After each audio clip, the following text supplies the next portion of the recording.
Good afternoon, Pewter Report readers, viewers, and listeners. Welcome to a brand new edition of the Pewter Report podcast, presented by Briar Greaves Insurance. Protecting your assets starts with a company you can count on. Whether it's auto, homeowners, flood, boaters, or business insurance, be sure to give your business over to Briar Greaves Insurance. You can check them out at briargreavesinsurance.com, or you can give them a call at 813-876-4166. Again, that's 813-876-4166. Pewter people, happy St. Patrick's Day. I'm Adam Slavon, and joined with me is Josh Capo. And we have a lot of things to get into on this Pewter Report podcast. Lavonte David's back. He had his press conference today, kind of went over some general ideas of how the defense can get better next season and how that starts with him. So really excited to get into this discussion with you, Josh. How are you doing this afternoon? I am fantastic, Adam. How about yourself? I'm doing well. The Lavonte David press conference today, it was great to hear him talk. His first answer, he spoke for like 2.5 minutes, kind of detailed the process of him re-signing with the team. And I think there's a lot you can glean from LVD returning. And it starts with how the organization, again, just takes care of one of its greatest players. Yeah, absolutely. I think he mentioned, the team said take all the time you need, and there's a contract waiting for you if you want to ball out again for another year. And so they basically had everything taken care of from their side and just said, just let us know. And then Lavonte said he wanted to get away from football for a while, just kind of disconnect and then see if the passion was still there between that. And he said his body feels good at this point. He was ready to come back for another season, and the Bucs took care of him. And I think it was 1 year, $9 million. So gave him a little bit of a raise from the base value of his last deal because he had a good season last year overall. I think one of the biggest things that, especially when you consider the rest of the defense, is he was healthy all year for the most part. He was able to play every game. I think it was. He didn't miss any time. So the team once again rewarding one of the best players in team history. And you mentioned signing him, so kind of want to get to if the Pewter people haven't been following. There's a lot of moves that are made during free agency. Just wanted to go over some of the Bucs free agent signings. You had Hassan Reddick. He had his press conference last week, and he's looking for another chance here in Tampa Bay to get back to his double-digit sack self. He signed for 1 year, $14 million. Punter Riley Dixon, who we'll get to in a moment, he signed for 2 years, $6 million. Kindle Vidor, Anthony Walker, Charlie Heck, kind of add some depth to various areas of the team. But departing was Robert Hainsey, JTS, KJ Britt, and Justin School. Josh, want to get your thoughts on the Bucs have signed 5 players, but they've also seen a few guys walk out the door. Before the NFL draft, do you think there's any position in particular where the team could maybe look to add another free agent or two? Possibly safety. But I think that really comes down to how they feel about Kayvon Merriweather, because if you think about it, they've got kind of 4 guys for the safety room, right? Mm-hmm. You've got Antoine and Tyke as your likely starters. Well, Antoine definitely a starter. Tyke, the team, Todd Bowles talked about, maybe moving him to a full-time safety role, or at least one where he's on the field in base downs. And then behind them, you've got Christian Izien and you've got Kayvon Merriweather. Izien, the team has spoken fairly highly of, kind of a jack of all trades. He certainly was critical for them throughout last year because he was filling in at multiple spots. He even played some downs at out wide at perimeter corner, which was something he didn't even do in college. It remains to be seen whether they see him as the starter next year, or if they'd like to maybe bolster that and challenge Izzy, and whether that's as a slot guy or as a safety. So I could see between the nickel or safety them potentially adding another body before the draft. But I think at this point, the majority of the additions they're going to make to this team in terms of impact will be through the draft. Yeah, definitely. And that's really the way that Jason Light really likes to build the team is you build the core of it, you build the nucleus through the NFL draft, and then you kind of add that missing piece or two through free agency, whether that's getting a guy like Shaq Barrett back in 2019, seeing and identifying someone who has the ability to take their game up a level in Tampa Bay, I think that's a way that Jason really likes to approach things. And speaking of free agency signings, we'd be remiss if we didn't acknowledge that today's the 5-year anniversary where it was reported that Tom Brady would be coming down to Tampa Bay and agreeing in principle on a new deal. So it's not only St. Patrick's Day, it's not only Lavonte returning, but it's also the anniversary of the biggest days in Bucs history. So just wanted to point that out. Yeah, I mean that was huge. It was kind of franchise altering if you think about it. Up Yeah, until that point, I think there was a lot of conversation around Jameis Winston and whether he would be the long-term fix. And I think there were fans, even after Brady was announced, who still thought that Jameis should have been the guy. I still think there were lots of people out there who were saying that this was a huge mistake, and that Brady was past his prime. Well, maybe he was past his prime, but still, they thought it was going to be a huge fall off, and cited his 2019. I think that Patriots 2019 team was not that great, and he was elevating a ton of players around him. yeah, Then you get him to a really good ecosystem. Jason Light had built a fantastic roster. Brady and friends came in and kind of augmented it and complemented it to create that Super Bowl winner. And then what was it, 2021, 23-time playoff run with him, including 2 division titles. yeah. So it was it's certainly a great move by Jason Light in terms of free agency. And I would say just another indicator that, even if you don't understand his plan, you should probably have a little bit of faith in him. Yeah, and some of the other moves that Jason has made so far, some re-signings. So obviously had Chris, Ben, Lavonte. Second tier of players include Anthony Nelson, Greg Gaines, Kyle Trask, the man on the screen, Sterling Shepard, Kayvon Merriweather, CJ Brewer, and Daniel Griesiak, which gets to the next slide here. The free agents that the Bucs still have. When you look at this list, Josh, who do you think is a guy that maybe the Bucs should consider bringing back? There's obviously Will Golston, who's a veteran who, like Lavonte, always seems to come back on a 1-year deal. Is he maybe the guy here, or? I if I were prioritizing this list personally, I think probably the top of my list would be Bryce Hall. Just because, again, the depth at corner I think is important. And that was the signing I was really excited about last year, just in terms of specifically that depth. And obviously him going down in week 1, it's very unfortunate. If I remember correctly, it was a broken leg, so it shouldn't be like a soft tissue issue, which means he should come back from it pretty easily. So he would probably be top of the list for me. And then like that second tier for me would be one of Royce Newman or Sua Opeta, because it gives you a veteran in terms of depth for the offensive line, and it allows Elijah Klein to hopefully focus on center full time as a backup to Graham Barton, at least for this year, because the options out there in free agency and the draft for center is not great. Yeah. So if you bring back one of Opeta or Newman, it allows Klein to really kind of focus on being the primary backup at center. And then at this point, I'm never going to close the door on Shaq Barrett, but I think that room is rounding out, especially because I would still hope that the Bucs would add a long-term option at edge in the draft, early in the draft.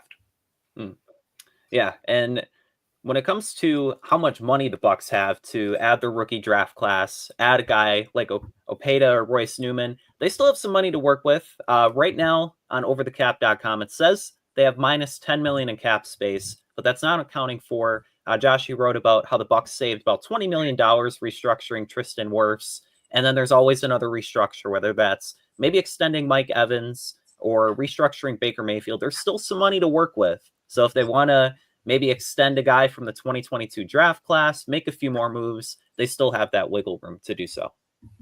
Yeah, I think I'm trying to pull it up right now. So I've got them. I don't have Reddick's contract correct because, as you said, Over the Cap doesn't have the Wirfs restructure, and I think they're not accounting for Chris Godwin's contract completely yet.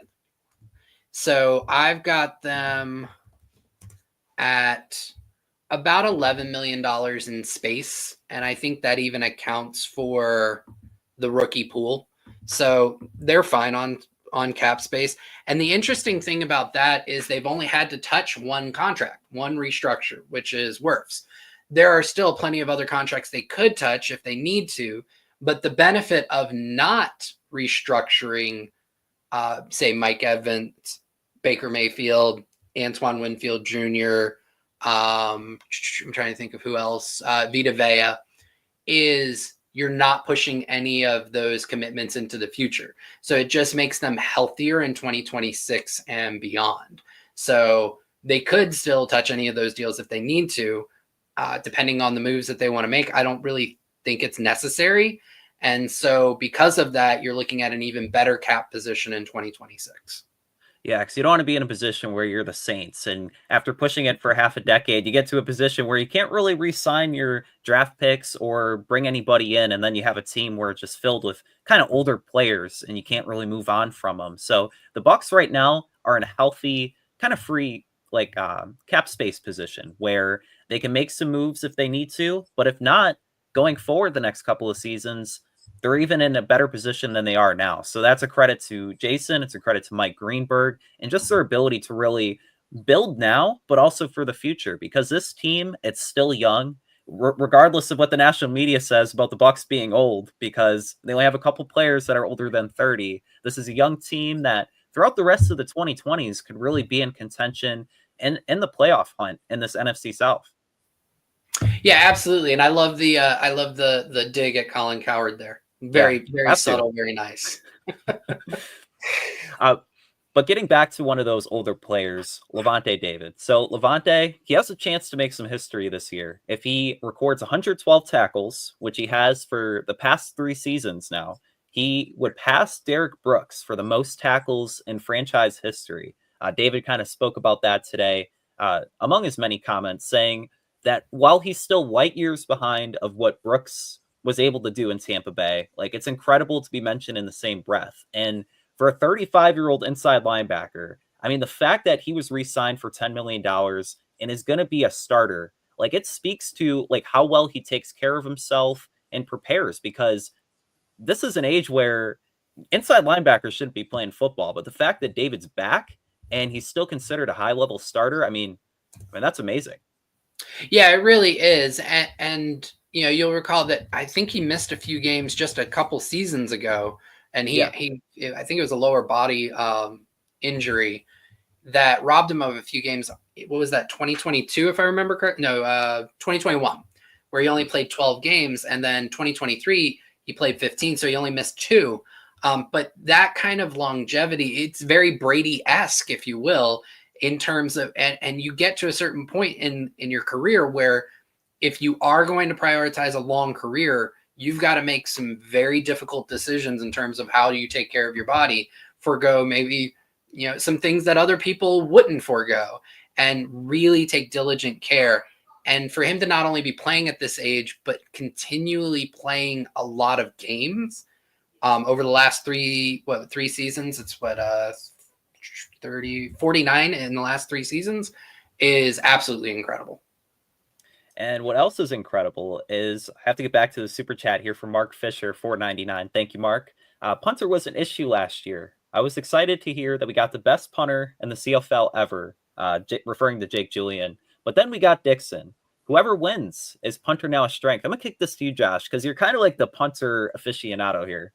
Yeah, I would say, I don't know about strength. I think Dixon is a league average punter, which for the Bucs is going to be an incredible upgrade over the production that they got out of their punters last year.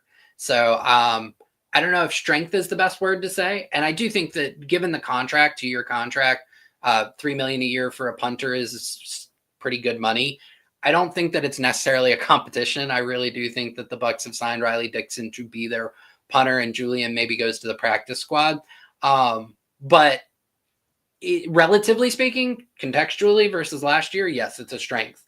Within the context of the league as a whole, they got themselves consistent. I would liken it to the Ryan Suckup signing a few years ago, right? So the Bucs signed Suckup. He was not one of the best kickers in the league. He was very Wasn't accurate. Roberto Aguayo, though. That is true. Exactly. Very, very similar situation there. He was able to do enough that he was not a detriment to the team. Inside of 40, he was great. Outside of 40, you basically got nothing from him. He just didn't have that kind of leg. But the Bucs were happy with knowing if we can get inside the 40 or in a, what would that technically be, or inside 50, which would be, if we got to the 33, we feel good about getting points. Yeah. And I think that that's kind of how they feel about about Dixon as their punter.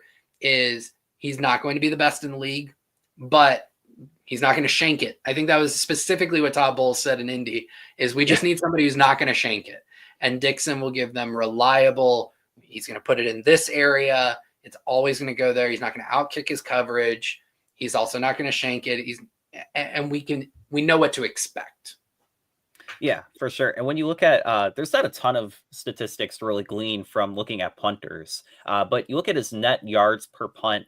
He had 42 yards last year, which is the second best of his career and far better than really any punter that the Bucs had last season.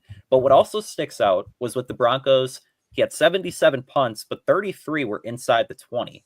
And like just his ability to pin teams back and that field position battle that you kind of go after each game. I mean, Todd Bowles is someone who, if the field position is working in the team's favor, I mean, it just opens up what he can do defensively in terms of if they're pinned back, maybe he can send more pressure or like just regardless. I think that opens up more things. And if the Bucs had a guy like Dixon last season, perhaps they maybe win a game or two more. So this addition, it shouldn't be like just kind of tossed aside or under the radar, because of all the guys that the Bucs have inked to new deals, he's probably the second most important one behind Reddick.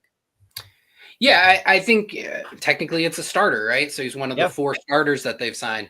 I think the best metric that really evaluates punters is EPA per punt. Dixon was positive, which is good. He was a positive 0.03 last year, which means every punt that he launched, his team was expected to actually get 0.03 points better in terms of their score. So, and that ranked right around 13th, 14th in the NFL. For comparison, Jake Camarda was negative 0.13. Trenton Gill was negative 0.16. So it's a huge, huge upgrade just in terms of that consistency, if you will. The other thing that I will kind of say, and somebody pointed this out on Twitter, I thought it was a really good point to make, is that Dixon was punting in Denver for half of his games last year. And because of that, he enjoyed one of his best punting averages of his career.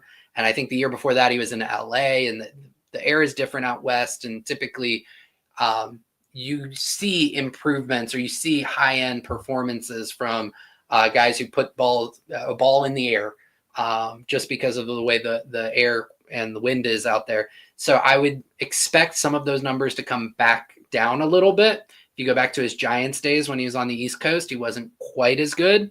But again, I don't think the Bucs are looking for a guy who's going to be top 5. They just need somebody who they can say, can you consistently do this, and can we expect this out of you? And I think Dixon will do that very well, which will be a huge upgrade over last year. And getting back to consistency and the topic of today's show with like Lavonte David and the fact that at inside linebacker, the Bucs can rely on him. And he's highly motivated after last year. I mean, you look at the Commanders game where he arguably played one of his best games of the season, but he left on a sour note. And the team, I mean, they headed off the field at Raymond James Stadium kind of dejected. And David, he left with an injury with a couple minutes left in the game. But the outside linebacker, or the inside linebacker picture, when you kind of look at next season, you have David in his age 35 season. Servassier Dennis, he's coming back, but he's been banged up the past couple of years. And Anthony Walker, while he's a veteran addition, he's also gone through some injury trouble. I want to get to like your kind of outlook. I know you recently did an article on pewterreport.com about how the inside linebacker room is kind of coming into focus. But first, before we do that, It's 4:20 p.m., Josh. So you know what that means on a Monday? It's roll call. Where you at, Pewter people? Pewter peeps? Let us know in the chat where you're watching the show from. We'll put a few comments up and kind of get back to that.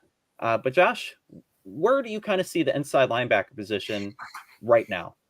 Yeah, I think it goes one of two ways. So it could be that the Bucs are looking for specific skill sets for two. They have two different linebackers, obviously two inside linebackers, and I truly feel like in their defense, each has kind of a specific role, right? One is more of a drop and read, and then the other is somebody that they really want to bring pressure and continually work in the backfield, get after the quarterback, and then every so often throw them to the flat. And this is kind of the Devon White role, right? And so if you look at those, last year, Lavonte had to do a lot of that. He actually rushed the passer 146 times, which I think was the second most in his career behind his rookie season when he rushed the quarterback 154 times, right? And that's not really been Lavonte's role in Todd Bowles' defense nearly as much over the other years that Bowles has been here. He's been more of the drop and read linebacker. So I think Servassier really brings that skill set, and that the Bucs were relying on him to be that kind of guy, especially on passing downs when they want to ratchet up the pressure. And when he got lost, and not that Servassier isn't a good cover player, but both linebackers have to cover, but just he was that guy that you're not sure where he's going to be on any given snap or what he's going to do. And so bringing Servassier back kind of pushes Lavonte back into his best role. And then you look at some of the depth signings that they have, and one they did late last season, which was Deion Jones. Bucs fans may remember him from his days in Atlanta. At one point, he was considered one of the best linebackers in the NFL. But he brings that quick twitch, that speed, some of the coverage ability, but also the ability to rush the passer. And I think that he works as kind of a good backup to Dennis in that pressure role, that mugged up backer role. And then Anthony Walker is a sound veteran. He's a good tackler. He reads plays out well. He's a solid run defender. And he can be that drop and cover, drop and read player behind Lavonte. So to me, with those two signings, it feels like they've targeted specific skill sets for specific roles, and that the linebacking room, in terms of the roles that they provide and the skill sets that they provide, can operate this defense. That's one way to look at it. The other way to look at it is they've covered those bases on a low end. We've raised the floor, right? Yeah. Because Walker and Jones, I would say, raised the floor over J.J. Russell, K.J. Britt, and some of the other guys that the Bucs were running out last year. And also bring a veteran presence that they didn't really have beyond Lavonte. Guys who you can trust to get the defense set and be where they're supposed to be on any given play, which was some of the issues that they had last year with these younger backers trying to learn on the kind of on the go.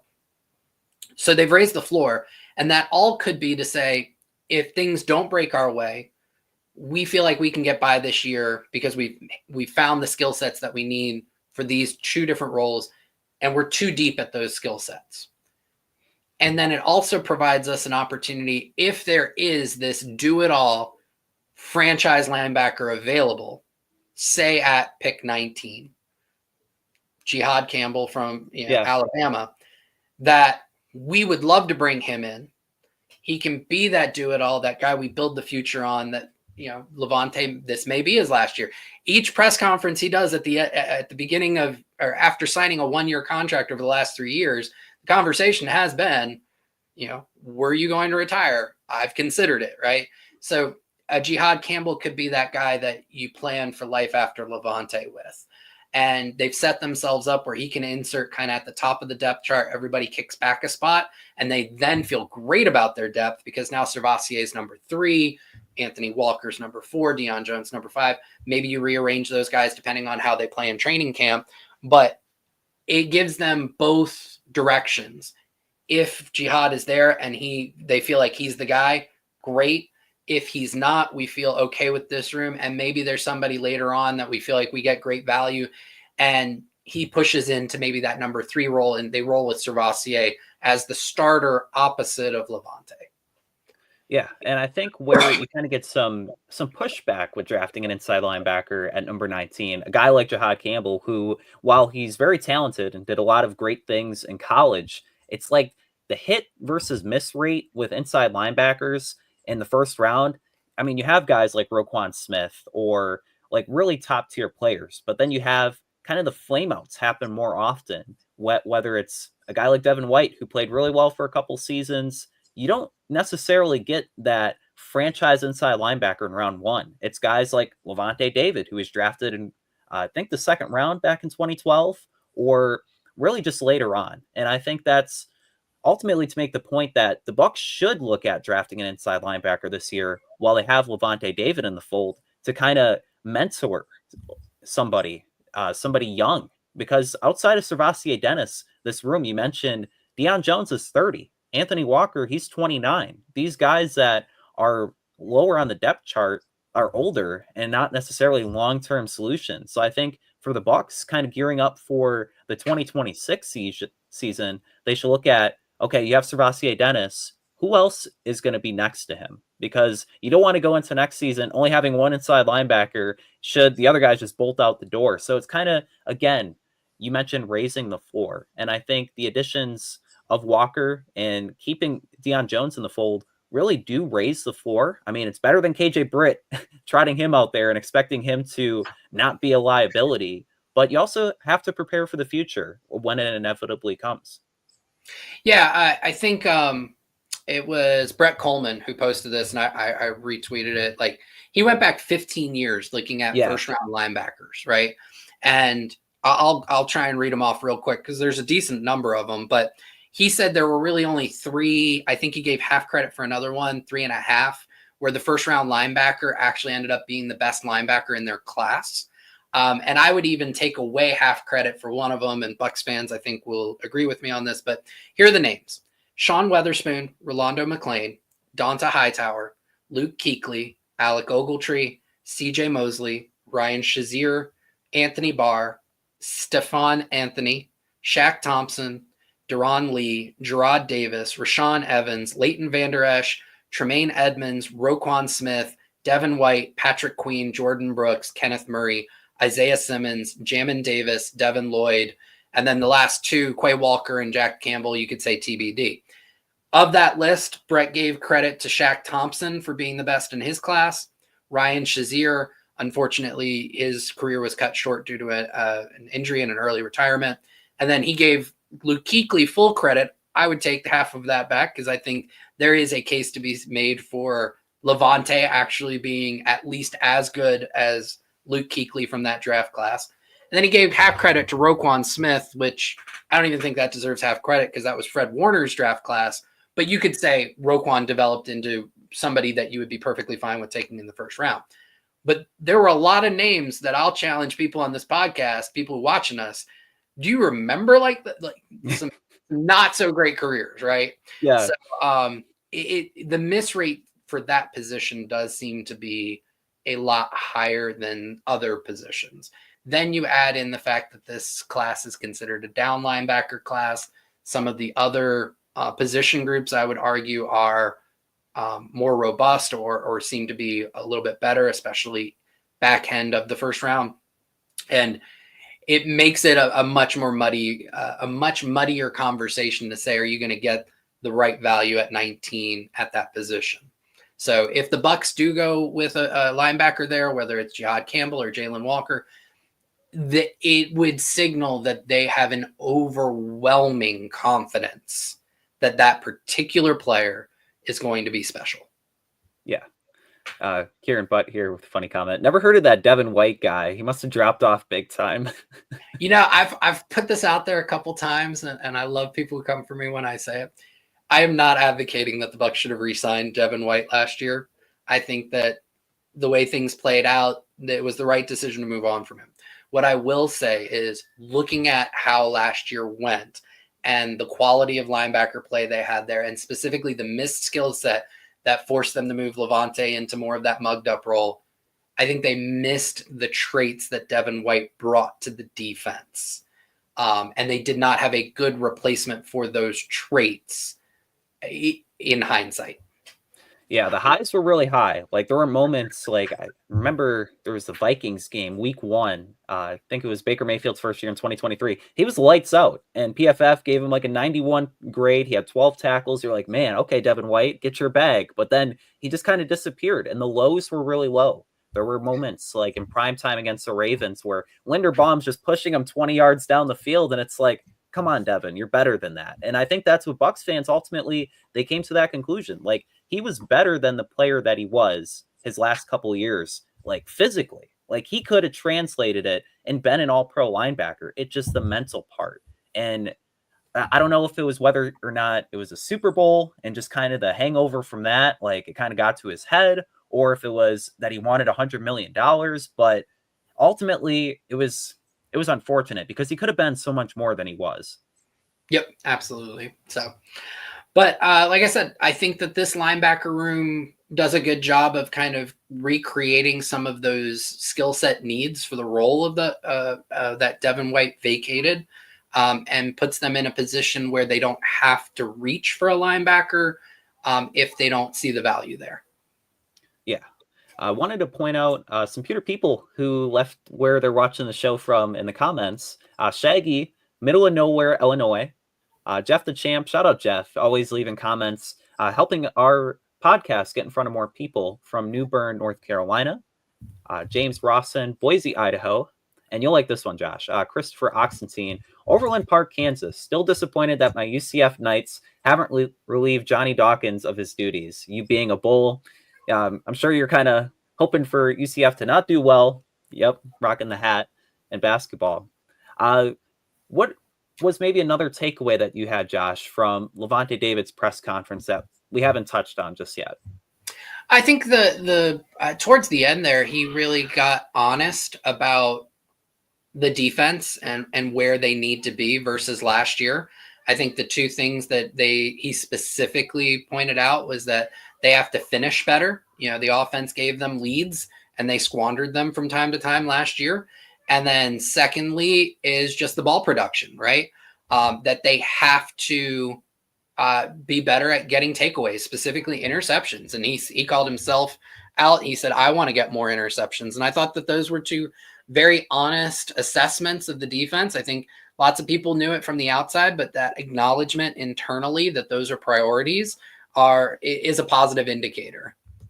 Yeah, it's admirable that David wants to get more interceptions. He hasn't had more than one going back to way early in his career, but there was one quote he said today kind of along those lines that stuck out. And it was, I think we need to be more aggressive, have more confidence in ourselves, be able to make the play, and don't just be satisfied with doing your job. Go above and beyond. And I think last year you kind of saw that where the defense, they kind of just, they were sticking to their assignments, but they weren't diving to make that play. They weren't staying up with their man to force a pass breakup and do something to make a difference. Because David said he wants game-changing plays for the defense. He felt like last year they kind of let the offense down. I mean, you had a top 5 scoring offense, but the defense was a weakness after years where you go back to 2020, 2021, the defense was lights out, playing some of its best football since the 2002 Super Bowl days. So kind of seeing that reversion to, they were kind of disappointing. They left the middle of the field open. They weren't getting interceptions. They only had 7 last year. They weren't getting that outside pressure. I mean, they're hoping Hassan Reddick makes a difference, but it also starts with the guys in the building. It starts with Lavonte David. I mean, he's a leader and he knows that he has to play better. And I think that trickles down to guys like Antoine Winfield Jr. Can he get back to his all-pro self? Because if he has a few interceptions, if Tyke Smith makes a difference playing a full season, you have Zion McCollum, maybe Jamel Dean stays on the field, you can see this defense get back to its previous level. But I mean, it's going to take all the guys chipping in and not just doing their job, but being exceptional at their job. Yeah, I think, and I've said this before, turnovers have been proven over time to be more of a function of pressure, right? The best turnover teams are usually the teams with the best pass rushes. And, you know, the Bucs, in some ways, you could say that they were one of the better pressure teams in the NFL. They were tied for 5th in sacks with 46 last year, but it was almost like a Dr. Jekyll, Mr. Hyde kind of defense. They were either the blitz hit completely, and you saw this largely from game to game. There were some games where they were just getting home constantly, and those are where you saw some of those turnovers, the forced fumbles, the interceptions. And then there were other games where it just seemed like they could not get a pressure to save their life, right? Yeah. And the Falcons games certainly really stand out, where you have a quarterback who can stand in, knows where the pass rush is coming from a blitz. That means that you're going to have an empty area of the field that you can exploit. So for me, I think the interceptions are going to come in 2 different forms. Number one is a healthier Antoine Winfield Jr., just because he is a playmaker. He is a ball producer. He's proven that over the course of not just his All-Pro 2023, but you look back 2020 through 2022, there was good ball production there. But also just the addition of Hassan Reddick as a finisher and as somebody who should improve the team's ability to get home with 4, which also puts another person back in coverage, which means that the responsibilities of the back 7 are lessened on a per person basis, which will hopefully allow them to make more plays on the ball. So I expect more interceptions. And I think a big part of it is because I expect the pressure to be better on a consistent basis with the addition of Hassan Reddick. Yeah, Hassan Reddick, he opens up a lot of different things, not just his pass rushing ability, but his ability when he's sacking the quarterback to force a fumble. He had 6 in 1 year. I think his last year with the Cardinals in 2020. Then he had 5 in 2022. So, like, just getting ball hawks, like Todd Bowles wants them, you don't have to just have a corner or a safety getting interceptions. It can come in other ways, too. It's an inside linebacker knocking down a pass. It's a outside linebacker like Anthony Nelson last year against the Panthers, Josh. When he forced that fumble, the Bucs won the game. All it took was one play, and you could see how much that really makes a difference. And just, again, it goes back to the point where if the Bucs go back to making plays, they don't have to get a ton of interceptions, but if they just improve and turn that 7 into 14 or turn their outside sack production, get Hassan Reddick to have double-digit sacks, it really does open up other aspects where, like going back to the punter argument, you have better field position. You have the ball one more time. These little things, when it comes down to late in the season, in the playoffs, those are the difference between getting eliminated in the wild card round or advancing to the NFC Championship and maybe getting back to the Super Bowl. Yeah, absolutely. And I think also just other types of pressure, right? Like quarterback hits. The Bucs were actually pretty decent. I think this is like a Yaya Diaby kind of stat from last year. Like he had lots of pressures, but what was the quality of the pressure? Were there a lot of quarterback hits that came with it that yield results over the course of a full game? Whether it be in errant throws or just starting to rattle the guy so that he speeds up his processor, and now you're not seeing full route development before he gets the ball out. So all of that, I think, improves with Hassan Reddick, and that will help a Lavonte David. That'll help the linebackers. It'll take some stuff off their plate so they can play a little bit freer and hopefully get their hands on a few more balls. Yeah, exactly. And we've spent the first 40 minutes of the show really kind of going over the defense. But Lavonte, he wasn't the only person that spoke today. There was another guy, an offensive lineman, that the Bucs signed to replace Justin Skule, and that was Charlie Heck. So you kind of wonder what Heck will bring to the offensive line. Standing at 6'8", 315 pounds, he does come with some starting experience going back to his days with the Texans, where he was a 4th-round pick. Josh, just kind of want to get your thoughts on what Charlie Heck could bring to the offensive line as a swing tackle. Now, Justin Skule, he started off with the team as kind of reserve, like futures contract, and wasn't really acknowledged much, but he developed really well. Last season when he replaced Gedeke, when he replaced Wirfs, he played really well. Do you see Heck maybe following a similar path? Possibly. What's interesting is, Skule was a former 49er. Heck is also a former 49er. What really intrigues me is that he is the son of a football coach. For those who may not know it, Charlie Heck's father is the offensive line coach in Kansas City.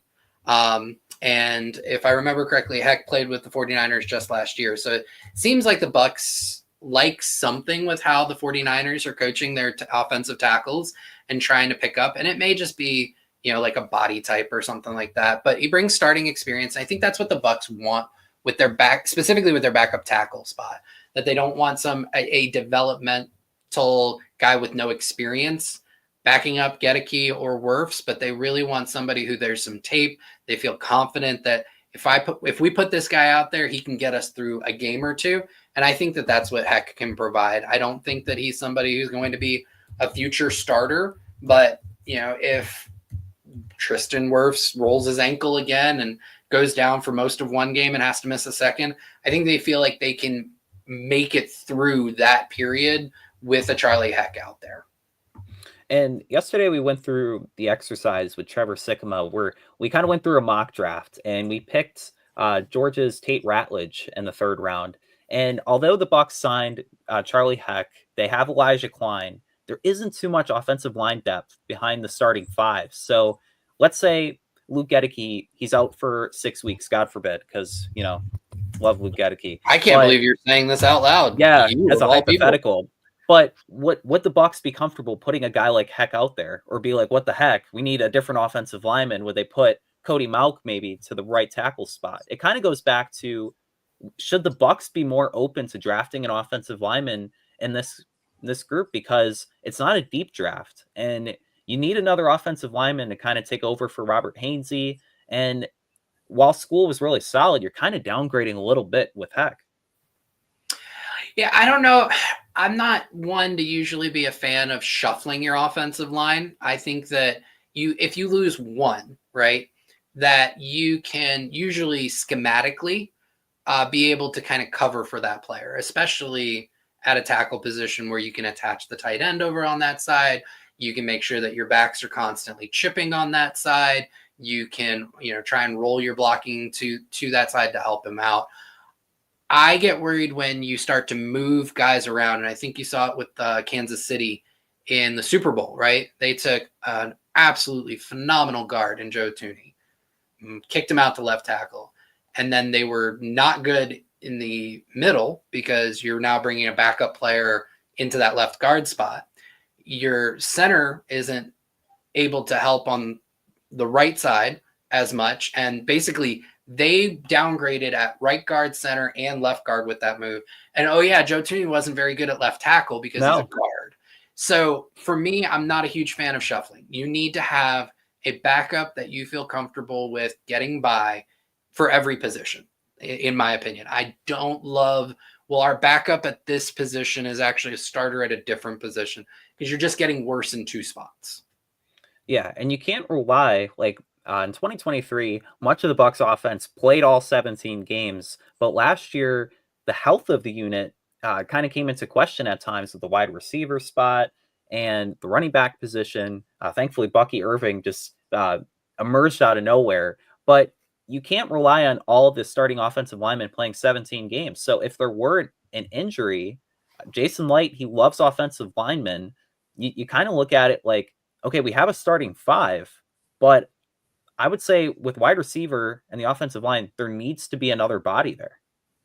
Yeah, absolutely. And this is going to be a different depth chart than it was last year. Like last year, Bucs felt good about if Graham Barton has to go down, we've got a starting caliber center behind him, right? Yeah.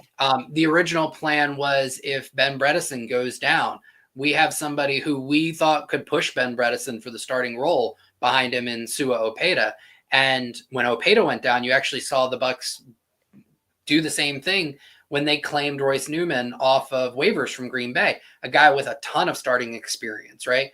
That was somebody who they could probably see not a huge drop off from where they thought Bredeson was, at least to begin the season. And then Bredeson had a really solid season, good enough to get that contract extension. And then if you didn't really have the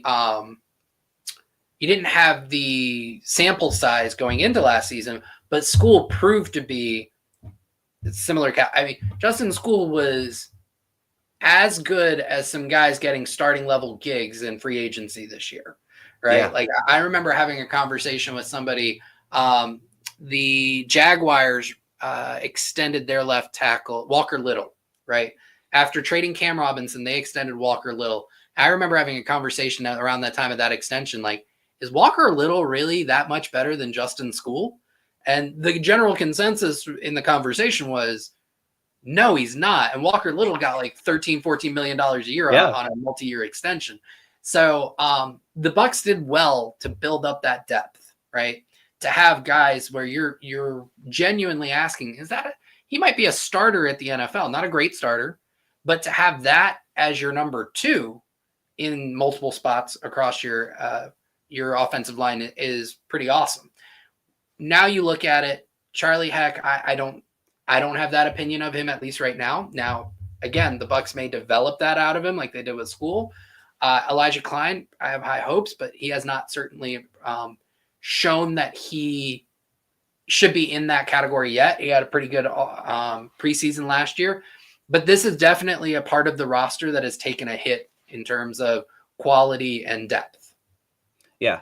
And you mentioned a guy like School where like it always kind of worried me when we were projecting in our battle plans that he was going to get a new deal for like 2 million or like 2.5 million. When you see a guy like Dan Moore get like 20 million a year and you're like, is he really 10 times better than Justin School? Of course not. So School, he went to Minnesota, Justin School now, and he got an opportunity to maybe start while Darisaw is recovering from injury.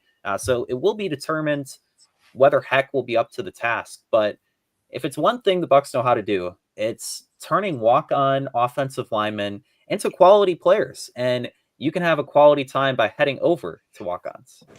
Yeah, so what happened out there tonight? We struck out at home with leftovers, then we remembered walk-ons. What effect did the situation have? Spirit soared. Nick took on a burger. Jen obliterated her ribeye po' boy. And speaking of spirits, Lori even scored a real tasty cocktail. She needed that. Any lessons learned today? Yeah. Head straight to walk-ons. Scratch-made dishes, wall-to-wall TVs, craft beers, and cocktails. Walk-ons for the win. Pewter people, it is time to make your bracket for March Madness. And at walk-ons, it's Slam Dunk Madness. So you can watch hoops, dunk apps all month long. You can enjoy their menu. You can score with plenty of their great dishes, but also get that assist from one of their many drinks on tap. You can head to one of their 3 Tampa area locations, whether that's Wesley Chapel, Midtown Tampa, or Lakeland. You can download the Walk-Ons app, and you can score some free mozzarella logs as well. So through all the madness of the month, through all the college basketball games, you can make your bracket, head over there with some pals. Just make sure you're heading over to walk-ons. All right, Josh. So kind of getting back to Lavonte David some more. So you have a guy where this might be his last rodeo. And let's say maybe he does get 112 tackles this season and passes Derek Brooks. When you look at like his career in its entirety, let's say like just where it is right now, would you put him in the Mount Rushmore? Or do you think, is there something else that he needs to do to be in that conversation? No, I would put him there. But I have a funny Mount Rushmore. Like, okay, we did this. We did this a few years ago, and I had Hardy Nickerson on the Bucs Mount Rushmore. But the reason I had Nickerson was because he brought a mentality and a winning culture, in my opinion, to the Bucs defense. Like when he came on board, like he taught some of those guys who other people put on their Rushmore, right? Like Sapp, Barber, Brooks, Lynch. He taught them how to win. Like he brought that over from Pittsburgh, and he was really one of those veteran free agents that helped change everything for that organization in the mid to late 90s. Even though he didn't get a Super Bowl ring with them. So that's kind of my, like, I know that's a one-off and most people wouldn't agree with me in putting Hardy there. There's some logic to it, though. Yeah, I appreciate that because nobody else thought so, including like Scott and Matt and everybody. So what I will say, like, I think that Lavonte is one of the greatest players in franchise history, one of the 2 greatest linebackers. And I have trouble comparing him to Derek because Derek Brooks played a singular role in a defense that revolutionized the game, right? Like it's literally called the Tampa 2 defense. And one of the most critical positions in the Tampa 2 defense is the weak side linebacker. And Derek Brooks, much like Lawrence Taylor, revolutionized the linebacker position, 15 years before, around 15 years before. Derek Brooks revolutionized it in a different way as that Tampa 2 weak side guy. And he was one of one at that position. Where I think Lavonte is so different is because Lavonte David has played in multiple systems. He talked about in his press conference today. He's played for 5 different defensive coordinators, 5 different ways. He's been asked to do so many different things and to revolutionize his own way of playing multiple times over his career. And he's been so successful in each and every one of those roles. I think it's really unique. And I'll never be able to compare the two because of that, because it was so different. But I have a huge appreciation for somebody who can adapt the way that Lavonte has and been one of the best, if not the best player on the defense in 5 different schemes for 5 different defensive coordinators, being asked to do 5 different things. That to me is really special. And I think that it sometimes gets under discussed. Yeah, and that's a great point you make, because you talk about like quarterbacks and getting a new offensive coordinator, learning a new system, or you have a player on the Bucs like Tristan Wirfs where he moves over from right tackle to left tackle. That gets a lot of attention, but what doesn't is a guy like Lavonte David, where, like you mentioned, having 5 different defensive coordinators, he made that transition look seamless. And that takes a lot, because you're trying to be that communicator on defense. You're trying to relay what's coming next. And you're doing it in a new scheme with new players around you oftentimes, especially if you're switching from like a 4-3 to a 3-4. I mean, it's going to look completely different. And Lavonte David, the team had a lot of dark seasons in Tampa Bay where they weren't contending, but he was that bright spot. He was, his first couple of years and really for the decade since, the star of the defense. So even now, and as he's kind of in the twilight of his career, he's still that captain, and it goes underappreciated. And kind of building off that point, like you talk about Lavonte David being underappreciated, the Bucs front office in general and their ability to re-sign their top players. I think Lavonte David spoke about that at length today, and just kind of want to touch on that because they re-sign their players first, and then they make free agent moves second. And you don't really see that too much in the NFL. Days where the tampering period opens up and agents are contacting general managers, players are getting dumped here, they're signing there. It's like the Bucs have been able to keep a guy like Lavonte, Mike Evans, Chris Godwin for the long haul. And you see a guy like Chris Godwin taking $20 million less to re-sign. I mean, that speaks volumes. And there's just such a mutual respect between the organization and its players that you don't see in the NFL, Josh. Yeah, it's interesting because if you were to take the players that the Bucs sign, who were their own player, like their own free agents, and say they were external signings, then I think the Bucs win the offseason almost every year, right? Like Chris Godwin was a top 50 free agent, right? Like Ben Bredesen was actually seen as one of the better interior offensive linemen in this free agency class. The last year you go to like Baker, Mike Evans, Lavonte, and again, Lavonte this year was considered a top 50 free agent. Last year he was considered a top 50 free agent. They did an early extension for Tristan and for Antoine. Like, these are some of the best players at their positions. They just never make it to free agency because they want to stay in Tampa, and Tampa takes care of them. And you see it because the Bucs never get compensatory picks, or haven't for the last few years. And it's just because they don't lose free agents, at least not the top guys, right? No. When was the last time the Bucs lost a top free agent? Whew. You got to think back a couple years, because I mean, we're talking now, and Justin School is like the big free agent that left. Yeah, Man. so you could say Alex Kappa back in 2020, he didn't finish his deal in Cincinnati. No. Okay? So like they cut him before his contract was up. They traded away Shaq Mason. Shaq Mason didn't make it through his deal in Houston, right? So they've done it. Devon White, they let him go. You know, he was talking about getting $100 million a year. The Eagles gave him, I think it was 7.5. Yeah. And then he didn't make it through the season with them, right?